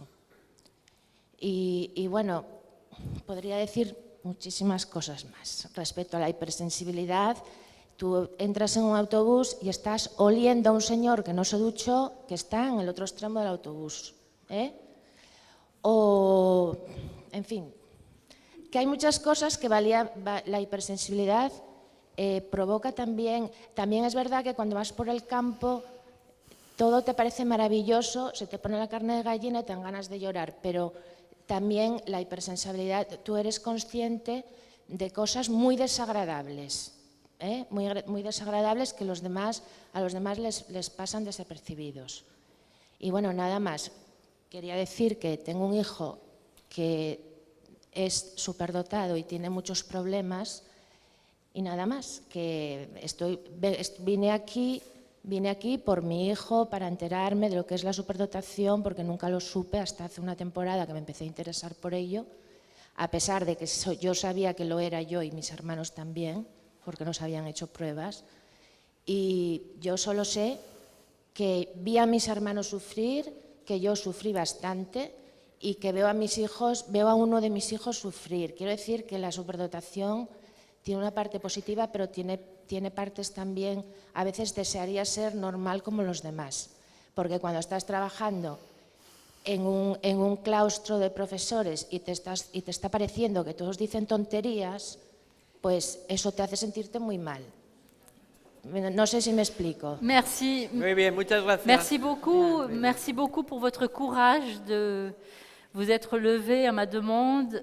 Merci d'avoir vous êtes confronté à votre timidité pour ce témoignage très touchant et qui effectivement revisite ce que je viens de vous exposer à travers votre expérience. Donc oui, bien sûr, je crois que je comprends ce que vous dites pour l'avoir entendu souvent. Et je sais combien ça peut être parfois difficile et quelquefois douloureux, et comme vous l'avez dit aussi, fatigant. Mais je voudrais attirer l'attention sur... Alors, je ne vais pas rentrer dans une consultation publique avec vous, bien sûr, mais parce que je ne connais pas votre contexte de vie, mais vous évoquez quelque chose de très général, donc ça me permet de répondre à tout le monde à travers votre témoignage. C'est qu'il y a deux choses. Vous dites, par exemple, que la nuit, vous avez besoin d'écrire, vous allez vous relever, et puis que finalement, il va être 2h du matin, et puis le matin, il faut partir tôt. No, es un ejemplo, es un ejemplo. Ah, c'est un exemple. Mais, alors, c'est un exemple, alors, c'est mieux de parler de son expérience, parce que l'exemple, il est important quand même, parce que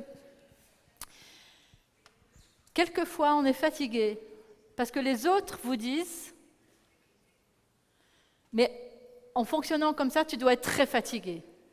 Et on finit par être rattrapé par la pensée des autres qui considèrent que d'avoir ce fonctionnement-là, de se relever la nuit, d'aller écrire, de se recoucher, de dormir par beaucoup, ça va être fatigant. Et quelquefois, pour un certain nombre de surdoués, ce n'est pas fatigant en vrai, dans leur corps. Ils finissent par se le dire dans leur tête. Et ils finissent par devenir surdoués parce qu'ils fatigués, parce qu'ils se le disent dans leur tête. Et j'attire vraiment votre attention là-dessus, parce qu'on est tout le temps rattrapé par le mode de fonctionnement habituel du monde.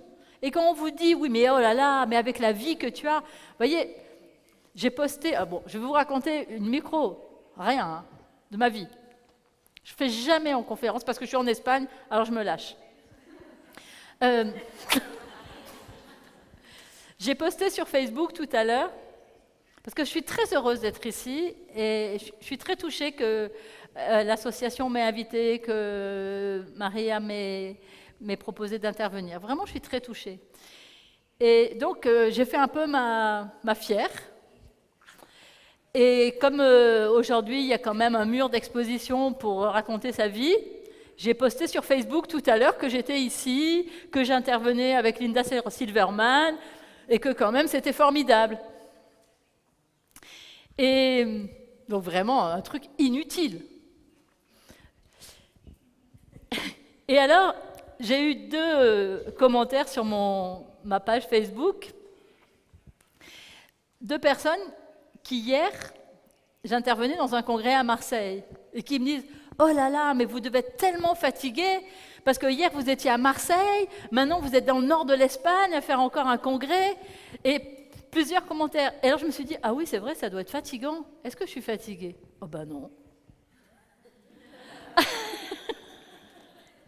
Mais en fait, on est tout le temps rattrapé par le fonctionnement des autres. Et ça aussi, il faut être très attentif à ça. C'est pour ça qu'une fois encore, toutes ces pratiques qui permettent, avec le corps, d'être vraiment au clair avec ce que soi-même on ressent, avec ce que soi-même on pense, avec ce que soi-même on éprouve, sont vraiment les voies de l'accompagnement à privilégier entre toutes, vraiment.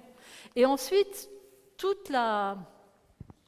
l'enjeu de cette transformation de ce qui peut quelquefois faire souffrir en force de vie, c'est justement s'appuyer sur tous les points de force qu'il y a à l'intérieur de ces points de souffrance. Parce que bien sûr qu'ils y sont, et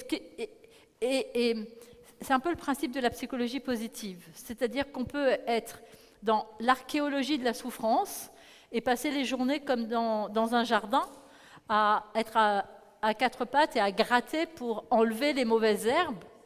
Et vous savez comme moi, enfin plus que moi, parce que moi je ne connais rien en jardin, que les mauvaises herbes, ça pousse toujours de façon très coriace.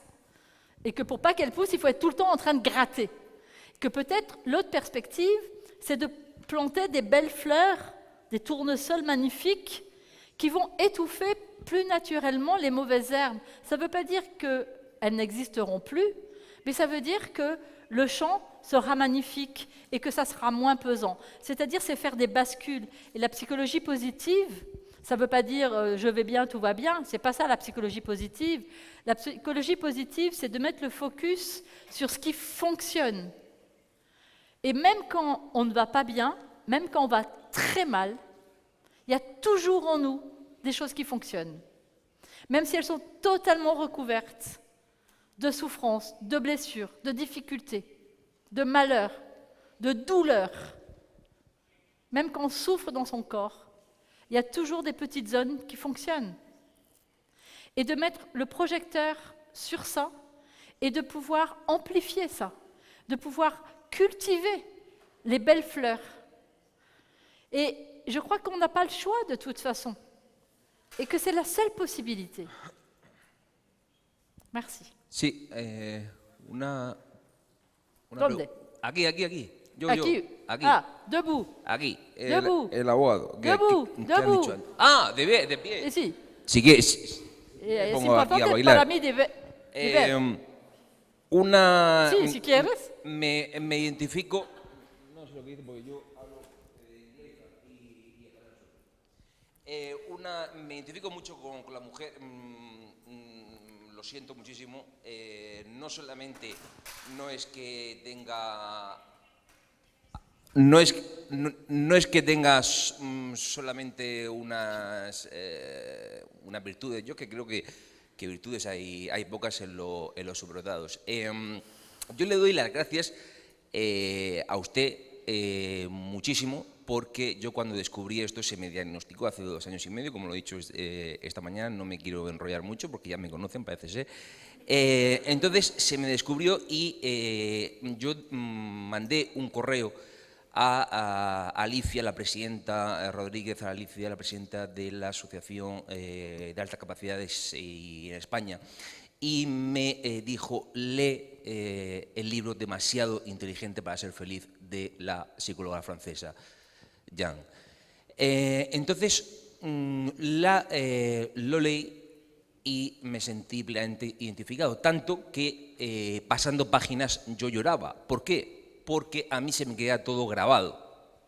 Yo puedo decirle pues hasta qué camisa llevaba un amigo mío hace 2 meses y lo que me dijo exactamente y en qué momento, y cuando leo y estudio se me queda grabado todas las cuando estaba en la carrera con 18 años, 19 años, yo terminé Derecho enseguida con 21 años y demás, con todos mis problemas que tenía. Yo he ido a logopedas, he ido a cardiólogos por las taquicardias, yo he ido a tal, estudiaba y se me quedaba todo grabado.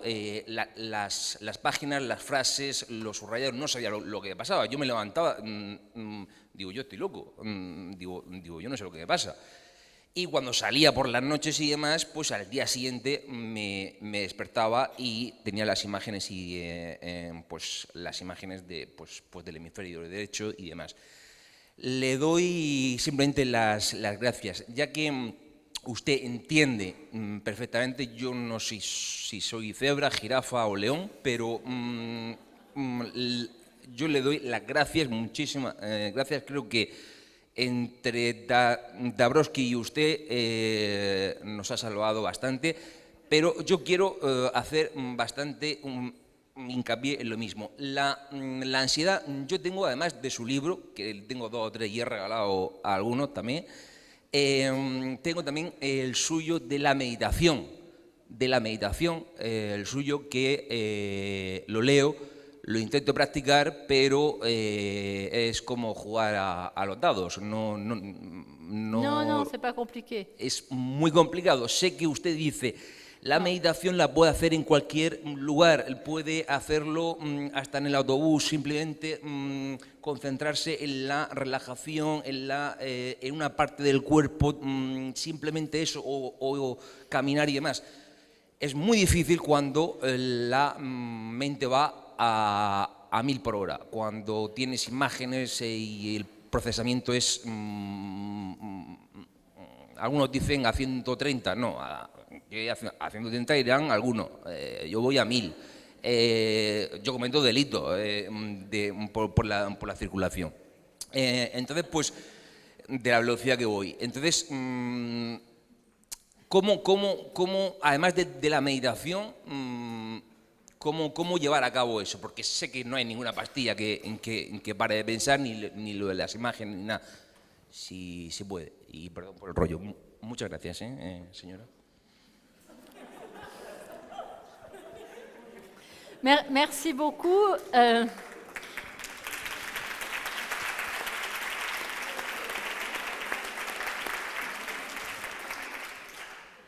Merci, j'ai vraiment bien fait de venir. Je suis vraiment pas fatiguée. Alors, vous me posez la question, à part la méditation, qu'est-ce qu'il y a d'autre? Ma réponse sera la méditation.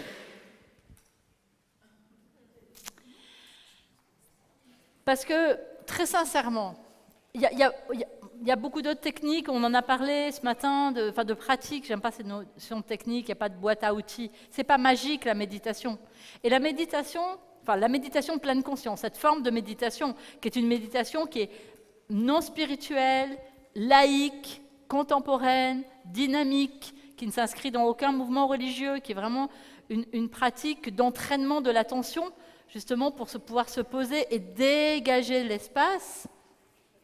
Ça ne veut pas dire qu'on va arrêter le cerveau, parce que de toute façon, on ne peut pas arrêter le cerveau. Si, on peut avaler des tas de cachets ou on peut mourir, parce que ça marche assez bien pour arrêter le cerveau. Hein, et c'est une option qui est très souvent une option envisagée par les surdoués, et je suis sûre, que vous y avez pensé 1000 fois. Mais no es que solamente lo haya pensado, es que se equivocaron conmigo al terminar la carrera, cuando yo quería hacer las oposiciones a notario y tenía problemas y se equivocaron y empezaron a recetarme pastillas, y durante más de 10 años, hasta que se me diagnosticó, me dijo Carmen Chacón, que estuvo aquí, que fue la que me diagnosticó, más otras, estabas enfermo de las pastillas, me habían matado la hiperactividad mental. Dormía más de 13 horas al día o 14 horas al día, cuando ahora duermo menos que, pues no sé, que los cangrejos. Entonces, me habían matado todo. Entonces, pues, pastillas no me gustan. Primero porque enferman y luego porque se enriquecen la farmacéutica, cosa que no me gusta, eso. Sobre todo lo último, que se enriquezcan a costa mía. Entonces, pero lógicamente para dormir... Pas que vous quand même, hein. No, pas que lui. Pour la richesse des laboratoires. Se enriquecen y eso. Entonces, yo sé que no hay ninguna pastilla y demás, pero la meditación es muy complicada. Bien sûr. Non, alors je reviens. Alors, ce que je voulais dire, c'est que je reviens sur l'histoire du suicide, parce que je ne veux pas que ça reste comme ça. Souvent, quand on est surdoué, c'est pas du tout qu'on a envie de mourir, mais c'est que moi j'ai beaucoup entendu dans mon cabinet des personnes qui disent, enfin les adolescents et les adultes, pas les petits-enfants, mais les adolescents et les adultes qui disent « j'ai pas du tout envie de mourir, mais je ne sais pas comment faire pour vivre ». Donc se sentir dans une impasse. Et effectivement, malheureusement, comme votre expérience à vous, c'est pouvoir se retrouver aussi dans des errances thérapeutiques, diagnostiques, se retrouver avec des diagnostics qui, quelquefois, ne sont pas adaptés, quelquefois sont adaptés. Et ce que j'ai observé, et une fois encore, je serais ravie de partager avec des médecins, des psychologues présents ou des thérapeutes, c'est que moi j'ai observé dans mon expérience que les médicaments, par exemple les somnifères, ou les antidépresseurs ne fonctionnaient pas du tout de la même façon. Je ne sais pas pourquoi, hein. Je n'ai jamais lu de travaux là-dessus. Si vous en avez, je serais ravie de les lire. Mais ne fonctionnent pas du tout pour les surdoués de la même façon. Il y a des effets paradoxaux, des effets attendus qui n'existent pas, des effets non attendus qui arrivent. et que l'ajustement thérapeutique, chimique, avec des médicaments, même quand une personne en a besoin, est souvent très complexe avec les surdoués. Je ne sais pas pourquoi. C'est juste mon observation avec des centaines et des centaines de patients surdoués que j'ai vus depuis longtemps. Et je reviens à la méditation. J'ai aucun intérêt, je ne suis pas une industrie de la méditation. Hein, ce n'est pas comme les laboratoires pharmaceutiques. Je n'ai pas d'intérêt personnel. Mais la méditation, c'est un entraînement. C'est comme un sport. On ne peut pas du jour au lendemain décider d'être un champion du monde de ski. On va s'entraîner. On va mettre les skis. Déjà, c'est compliqué de mettre des skis la première fois. Il faut régler, on tombe parce qu'on ne sait même plus marcher, c'est difficile, et puis on se met sur une pente, et ça glisse, et on tombe, et on se relève, on n'arrive pas à se relever, etc. etc. C'est-à-dire que la méditation, c'est un entraînement. Tout seul, c'est quasiment pas possible. Et ce n'est pas de la relaxation. Donc, tout seul, on peut prendre des CD, on peut essayer, mais on arrive très vite à des limites de ça. Il faut faire un programme. Un programme, c'est les programmes de mindfulness, qui sont des programmes qui existent en Espagne, je suppose, exactement comme partout dans le monde. Ces programmes de mindfulness qui s'appellent en français MBSR, enfin en anglais, pardon, MBSR pour Mindfulness Based Stress Reduction, qui sont des programmes en 8 semaines avec des séances hebdomadaires de 2 heures, 2 heures et demie, et qui sont des entraînements, c'est-à-dire qu'au fur et à mesure des semaines, les pratiques deviennent plus intensives. C'est comme ça qu'on fait de la méditation. On ne peut pas faire tout seul. Il faut faire un programme. Et la méditation de pleine conscience, la mindfulness, est la discipline aujourd'hui dans l'univers de la psychologie qui bénéficie du plus de crédit pour les travaux de recherche, avec des publications scientifiques qui augmentent de façon exponentielle tous les ans. Il y en avait à peu près 10 publiés dans des revues scientifiques en 1980, il y en a plus de 1000 aujourd'hui, et qui ont montré leurs effets dans des domaines extrêmement variés pour l'esprit et pour cette tranquillité-là. Mais avec la méditation, on ne cherche pas à être plus tranquille, on cherche à être relié à soi et à vivre dans l'expérience du moment que l'on vit, plutôt que de le vivre dans sa tête. Parce que surtout les surdoués vivent beaucoup plus avec leur mental, avec leur l'hyperperceptivité et leur analyse constante de l'environnement, que d'être reliés à la sensation du moment présent. Et c'est ça qui donne la tranquillité, qui peut donner la tranquillité, et une fois encore, cet espace de liberté et cette possibilité de se relier à ses ressources. Mais c'est un entraînement. Et alors, bien sûr qu'il y a d'autres pratiques comme l'hypnose, l'auto-hypnose, Linda parlait d'acupuncture, toutes les techniques qui passent par le corps, parce que c'est par le corps que les émotions émergent, et c'est avec le corps que l'on pense. Hein, parce que le corps, ce n'est pas un truc éthéré qui se promène à côté de nous. Hein, c'est du sang, de la chimie, de l'électricité, donc c'est du corps. Donc les techniques corporelles sont essentielles. Mais moi, de mon expérience, la mindfulness s'avère la plus efficace. C'est de l'observation. Mais après, chacun trouve la pratique, le thérapeute qui va l'aider à se sentir le mieux. Il n'y a pas une formule magique. Je n'ai pas de formule magique. J'adorerais, parce que là, je serais riche. En vrai. Bueno, vengo por aquí para interrumpirte. No sé si se me nota que te estoy interrumpiendo. Nuestra maravillosa traductora tiene que marcharse hace 5 minutos. Con lo cual... Ah, puedo hablar español ahora. Con lo cual... Entonces, no problema. No problema.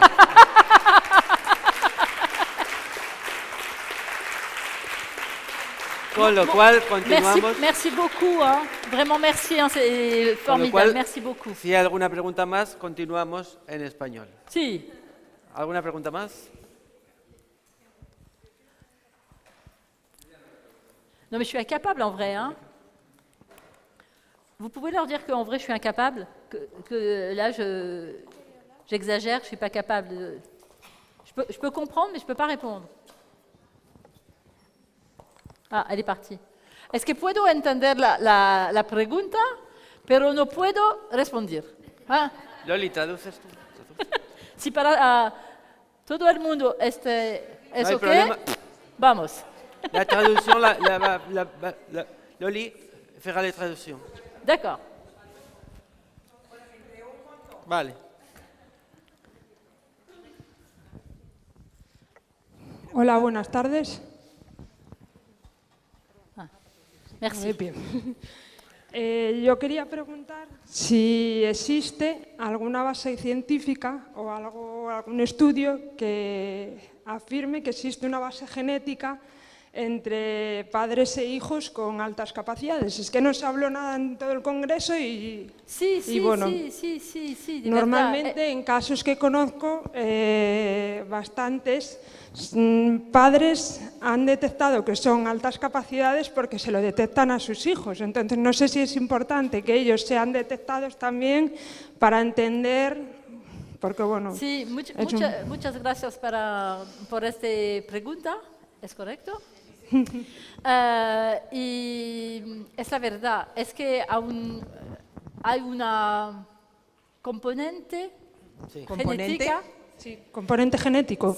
genético que es muy importante, pero no se puede saber exactamente si una mamá y un papá son todos los dos superdotados y que van a ver todos los chicos superdotados. No es como eso, el genético, Genética. la genética. No se pasa. Pero sí, la composante génétique, la Composición científica. est très importante. Il y a plus de probabilité, hay más probabilidad de haber chicos superdotados si el padre o la madre está superdotados, enfin bon, bref. Superdotados. Hein? Mais ce n'est pas automatique. La génétique, c'est espace complexe, complicada. Mais oui, il y a une composante génétique, mais il n'y a pas, lo que no hay es un gène. Comment on dit ça, un gène? Un gen. Gen. Un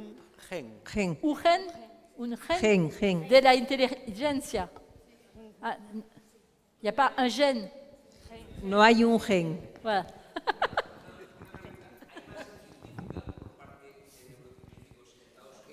Voilà, c'est trop rapide. Rapido.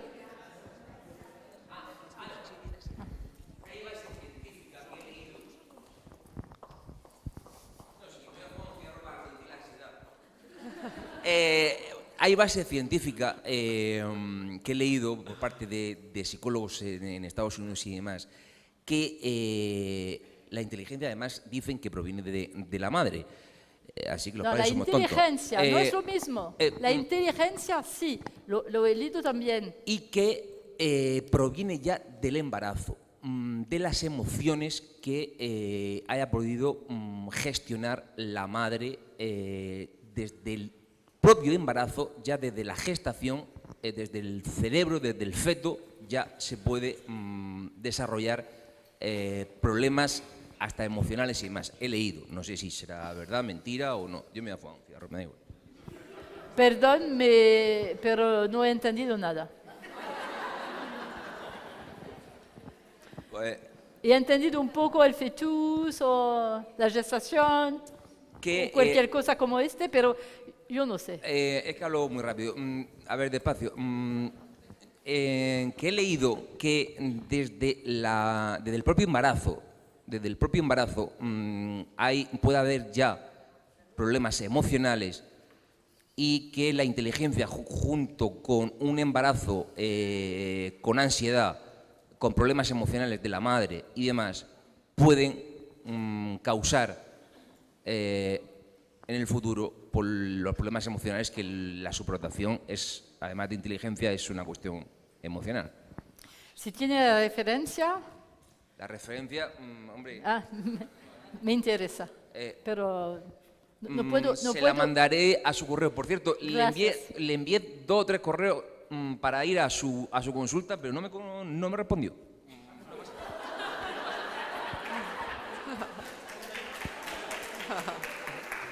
Bueno, ¿alguna otra pregunta? Y se va. Sí, se va. sí. Mira. ¿Alguna otra pregunta antes de hacer el descanso o vamos al descanso ya? Ok. Muy bien, Muchas pues gracias. entonces vamos a ir al descanso. Muchas gracias.